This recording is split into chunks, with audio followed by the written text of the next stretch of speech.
Here on your Wednesday morning, kicking off News to Go with a live look at Storm Tracker this morning, just past the Richwood exit. You can see roads might be a little damp. We got to use our windshield wipers here, but just to know that there's no major flooding or ponding out there. That's the good news. But do remember, you may need a little extra time for your commute this morning. Yeah, in fact, that flood watch dropped early, which is good news. And while we are mostly clear in our region, that threat for heavy rain not done just yet. Yeah, so we got to get over to WLWT meteorologist Allison Rogers joining us this morning on this weather impact day. Yes. What's the rain looking like? So right now it's steadiest for northern Kentucky. Still, as we go through the rest of greater Cincinnati, though, spotty for a couple of spots. And that's going to be the case this afternoon, this evening as well. Some spotty showers and thunderstorms will be a possibility, especially as we get to that peak daytime heating hours of the day. So think 2 o'clock and pretty much onward. So right now, tracking some of that steady rainfall for northern Kentucky. That's mostly south of the 71-75 split, and it does look like through the rest of this morning, next hour or so, this is what we're going to be dealing with. Most of the steady rainfall along and south of the Ohio River. Still looking at that potential for some spotty activity, though, areas elsewhere. So right now, Owenton to Dry Ridge, Crittenden, Butler, Falmouth, and onward over toward Bracken County, seeing some of that steady rainfall. The 275 loop and Cincinnati Metro actually looking fairly dry right now, so that's some good news there if you're headed out the door. Now, if you are closer to, say, Lebanon, so far you've been fairly dry this morning, but we do have some showers at least closer to Monroe. Areas throughout Butler County, Westchester, mostly dry. The potential is there, though, for a little bit of light rainfall. Going through the remainder of the day, as we get to mid-morning, mid-afternoon, I do think there will be some breaks in the action. But again, peak daytime heating hours of the day, we have a cold front in the region. Can't rule out additional spotty to scattered showers and thunderstorms redeveloping. Here we are by 2 o'clock, still looking at that potential. Some of this rainfall is going to bring down some of those heavier downpours.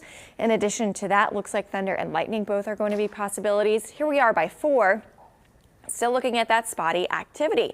Spotty to scattered rain and thunderstorms will continue off and on throughout the rest of the evening. This all before we start to see things cooling out. Refreshing air settles in here just in time for the weekend. So coming up in a little bit, I'll show you what you can expect for that weekend forecast and how nice it's going to be. Megan? Perfect. Allison, thank you. And you can track the path of the storms and their impact on you all from your phone. You could download our free WLWT mobile app. Just make sure you have those alerts turned on, and we'll let you know when severe weather is headed your way. Kelly? All right, let's talk about a traffic pattern that we have noticed over the start of this week. So 471 coming in from the Campbell County area, northern Kentucky. You can see they have the far left lane blocked off by barrels there. There will be single lane closures for quite some time as they are doing some work on the Daniel Carter Beard Bridge. And then overnight from about 10 to 5 a.m., even more lanes can be closed. So if you're a third shifter, early morning worker, you may notice even more additional lane closures. But for the chunk of our morning commute, you're seeing that a lot of people realizing they have fewer lanes to navigate some of those exchanges. A lot of people are heading over to 50 or maybe into downtown. So just be aware of that. If that's part of your morning commute, we have seen the delays building there much earlier than normal. Otherwise, travel times have been looking really good out there for the most part. Nothing major going on that is slowing you down. So on our big map, you'll be able to see that we have nothing going on that's going to cause any slowdowns, just one broken down vehicle. So there's that delay on 471, and we'll keep you updated here on WLWT. Stephen? Kelly, thank you. News to Go continues ahead of day 3 of the Republican National Convention. This is a live look at the event center in Milwaukee. WLWT anchor Mike Dardis is there and described the Ohio representation last night with former presidential candidate Vivek Ramaswamy and of Cincinnati speaking, as well as U.S. Senate candidate Bernie Moreno.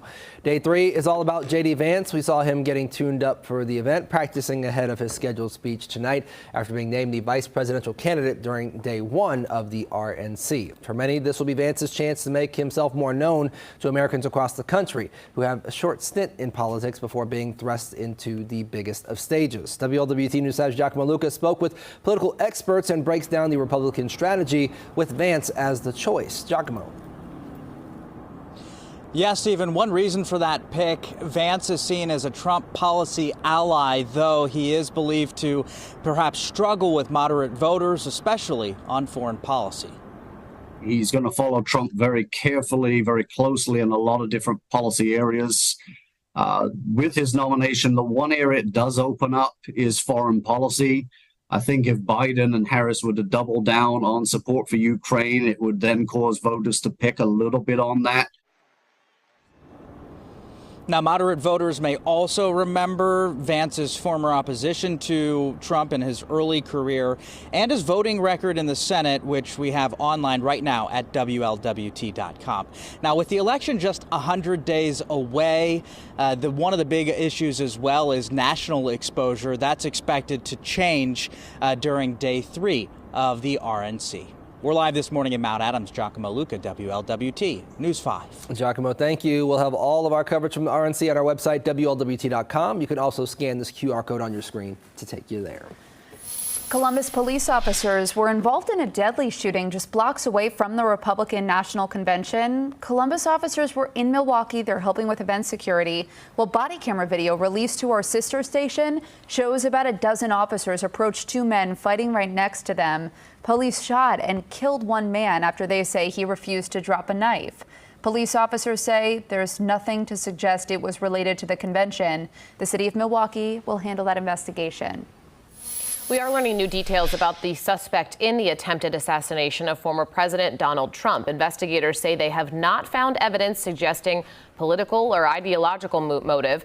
Since the shooting Saturday, though, they have been in and out of Thomas Crooks's home, talking with family and neighbors.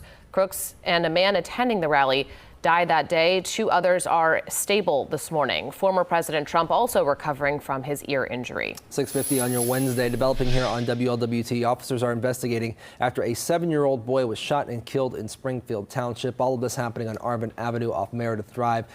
Police tell us this is being investigated as an accidental shooting. A lieutenant from Springfield Township said there were other children inside the home as well. It's unclear how this happened, but anyone with information about what took place, you're asked to contact Springfield Township Police. Cincinnati police investigating a 3-car crash in West Price Hill. This happened about 11 o'clock last night at the intersection of West 8th Street and Rosemont Avenue. Investigators tell us 1 driver crossed the center line, hitting the 2 other cars, and that driver was rushed to the hospital in critical condition. 1 other person was also hurt, but is expected to be okay. Police say speed likely a factor in that crash. Happening tonight, a major decision ahead for Northern Kentucky communities. The city of Fort Wright is holding a special city council meeting to discuss medical marijuana. We've been telling you about the cities throughout Northern Kentucky preparing for the medical marijuana industry to begin in Kentucky. Well, the council is set to take action on the sale of medical cannabis in dispensaries within city limits. Fort Wright's meeting tonight at 6 p.m. Amazon Prime Day continues. Besides people looking for deals in our region, we're also home to a giant Amazon hub helping to get those items to your home. Our Danielle Dindak is live in Hebron with a unique look at how your order gets filled. Danielle. Stephen, Amazon Prime Day is here, and for the 2,000 workers that work inside this hub behind me, they're prepared. They say this is like their Super Bowl, and they are ready to deliver. So take a look at this video, because I got a behind-the-scenes tour to see what all goes into this Amazon hub, to see what makes this place tick. Starting with the control room, where people manage the inbound and outbound planes. They'll push dozens of flights out with packages every day. Plus the AR floor, where all the boxes are sorted. This is the largest of its kind in the world. It's full of robots. Now, I'm told when it comes to how fast packages go in and out of the building, they say as soon as a package comes into that building, it's sorted out of it. Then it's on to another flight or even to your doorstep. We'll have much more information about all of this over on our website. Reporting live in Northern Kentucky, Danielle Dindak, WLWT News 5. All right, Danielle, thank you. And happening today, helping young people take flight, CVG Airport and the Aviation Museum of Kentucky are hosting an aviation camp for students this week. The camps are aimed at educating and inspiring students to explore careers in the aviation industry. Students will have the opportunity to do flight simulations, learn aeronautical navigation, and connect with professionals across the CVG campus. This is for students ages 10 to 17, and it runs through Friday. 6:53. Keep your eyes peeled this week as a new movie production rolls into town. A casting agency out of Northwest Ohio tells us the new Superman movie is going to be in Cincinnati today and tomorrow. The Ohio Department of Transportation tells us they will be closing the southbound lanes of I-71 at the Lytle Tunnel for 15-minute intervals from 4 to 6 p.m. tomorrow. That's rush hour, so expect delays. They could not confirm what the production was that will be closing the tunnel, but they say the request is believed to be coming from a production company working on behalf of Warner Brothers. At the same time, the Cincinnati Museum Center is closing tomorrow for what they're calling a private event rental.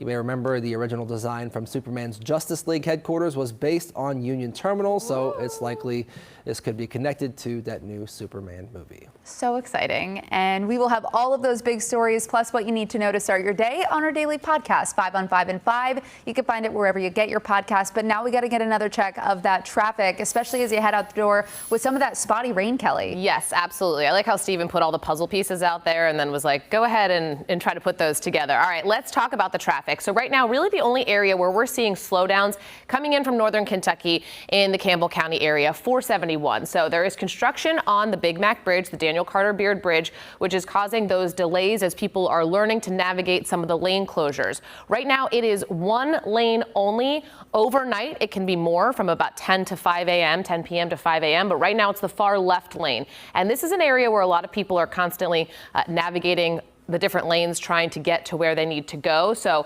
that limits the lanes that you can do that, which obviously causes some slow traffic there. So we will watch this closely. We have noticed over the last couple of days that the traffic does back up closer to 275 there a little bit more frequently. Here's another angle of it. As you can see, people coming over the bridge, things do clear out pretty quickly, which is good news. Travel times all looking good this morning, even with that light rain in the area. Nothing major going on. All of our travel times in the green. And at 6:55, that's a pretty good way to start the day. So should anything change, we're here for you and we'll keep you updated on WLWT. Allison? All right, so we are still seeing some rainfall out there right now. It is on the lighter side, though, for northern Kentucky. Good news is it's looking like we're seeing the steady rainfall kind of coming to an end. You notice that it's starting to clear up for areas along 71 down toward northern Kentucky, though we do still have some steady rainfall from Augusta down to Brooksville, Falmouth, and Butler. So along the AA highway, if that's your commute, you'll run into some of that lighter rainfall, though we are starting to see that kind of tapering a little bit. More so, too, north of the Loop, we still have light rainfall making its way into Lebanon, but for the most part, things are starting to quiet down. If only I could say it was going to be quiet for the rest of the day, but we do still have that potential for more rainfall here this afternoon. I think as we get closer to about 2 o'clock, that's when that rain's going to start to build back in. Right now, starting to see at least a steady rainfall coming to an end. So showing you here quickly on Futurecast, going through the middle of the morning, starts to see a little bit of a break. We'll see that break through at least midday, but then by about 2, 3 o'clock, I do think we have that potential for more showers and thunderstorms to redevelop. Any one of those thunderstorms bringing down the potential for some heavy rainfall. There's also the potential that we have an isolated stronger storm with some gusty winds. Again, that's going to generally be through the rest of this afternoon into this evening as well. So rain chances start to fade closer to about sunset tonight. If you're headed out to TQL, keep in mind you'll want that raincoat at least maybe around your waist, in your bag, something like that. I think that'd be handy. Otherwise, tomorrow looks fantastic. 81 on Friday. I will take credit for that. I will not take credit for today. She's like, the rest of it, not my fault, but those beautiful days, all Allison. All right, today's show just minutes away, and we're back in 25 minutes with more news, weather, and traffic.